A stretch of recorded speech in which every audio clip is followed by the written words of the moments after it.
Alright, video number 2 for tonight.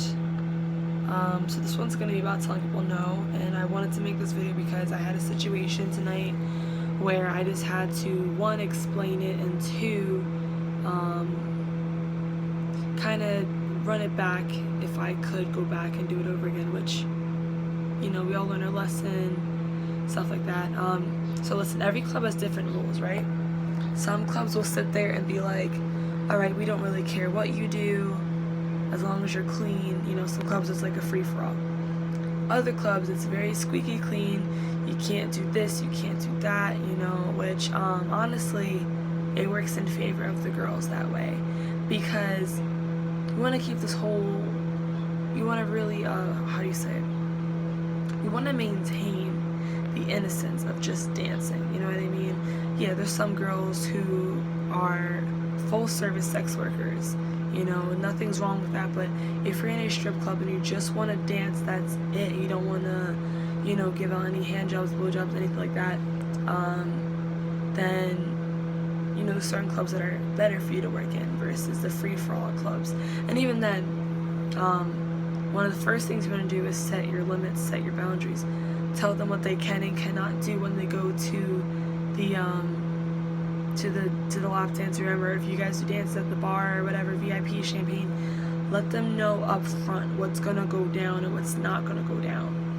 If you gotta tell them, listen, I don't mind if you touch my butt, if you touch my tits, but you're not gonna sit here and suck on my nipples, you're not gonna sit here and smack my ass real hard, you cannot finger me, whether it's in the front door or the back door, if you know what I'm talking about.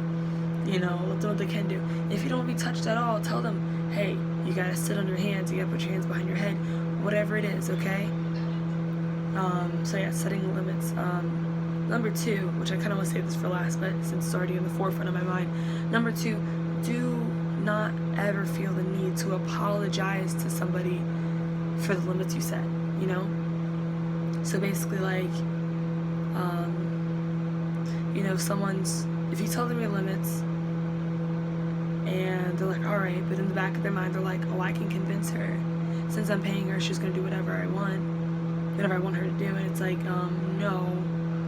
They'll think that we're so, you know, weak like that. And so it's like, they'll get back there, right? And then, you know, let's say the first 4 minutes, because every dance is like in 4-minute increments usually.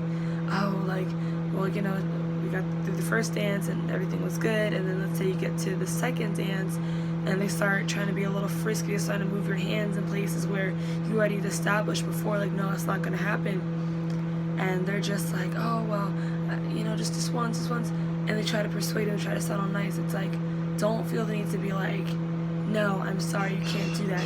Just say no. Just say, you can't do that. No, that's my rule. Whether it's the rules established by the club, established by you, doesn't matter. If you tell them what they can't do, don't feel the need to apologize for that, right? And lastly, get up and walk away. If they are not respecting you, if they are just sitting there disobeying your rules, the club rules, whatever, you get up and walk away. And I'm not gonna say every club, because I haven't been to every club, but 99% of clubs have managers and bouncers on hand. So if that shit goes down, they see you walk out and the guy's still in there, like, are you okay? Like, what's going on? No, he's not sticking with the rules, and I need to get paid, so can you make sure that I get my money so I can go back on stage or whatever? You know, you need to realize that you're not doing this alone.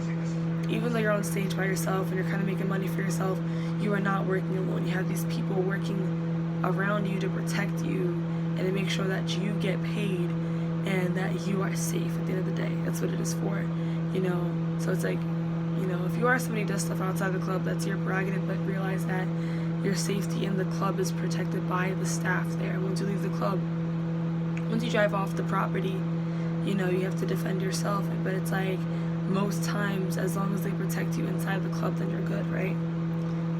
Highlighter's looking real nice today. But, yeah, and that's just how I felt. Like, you know, this guy was just being extra, like, you know, we're not allowed to do extras, and extras, if you don't know what those are, it's basically like any kind of, like, sexual acts, you know, hand jobs, blow jobs, straight up having sex, anything like that, you know. Cause just like, you know, kind of dry humping a guy or whatever, that's fine. But when it comes to actual things like that, the club doesn't allow it. So it's like, if someone's doing that, and I'm somebody where it's like, for the longest time I just felt like I couldn't stop someone if they were already going too far. But it's like, if some guy's doing something that they're not supposed to do, you can tell them no, you can tell them to stop, that I'm not trying to lose my job and stuff like that. So don't ever feel afraid to tell somebody stop, because your job could be jeopardized. And also things get around. Some people will sit there and, you know, like I said on the strip club list in my previous video, and they'll talk about you on there, and also just word spreads around the clubs, and you do not want to be bad mouthed, because there are a lot of clubs to dance at, but you don't want to feel like you need to leave the state just to dance somewhere else. That's ridiculous, you know. But that's pretty much it. So you set your boundaries. Don't be afraid. Don't feel the need to say sorry, and get up and walk away. You definitely can do that. You're not working alone, and if they care about you, they care about your safety more than these men do, because these men do not care. You know, realize that they're there to help you out, and you will get paid, okay? The guy even offered to give me a tip because he felt bad.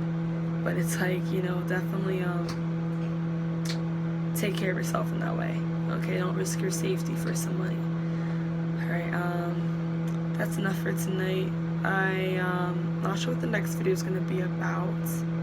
I kind of want to talk about colorism and racism in the strip club, but we'll see. I'm going to try to get more videos out, but thank you for watching. Once again, I'm Janet Kelly, and I will link my Instagram and that's all I have right now.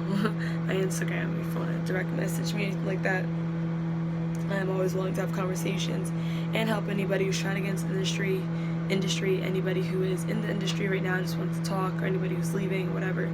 I am down to talk. If you're not gonna look in the bio, my Instagram is _Janet, JANET, _Kelly, KELLY, and then 19. The number is 19, 19. So yeah, thank you. Good night.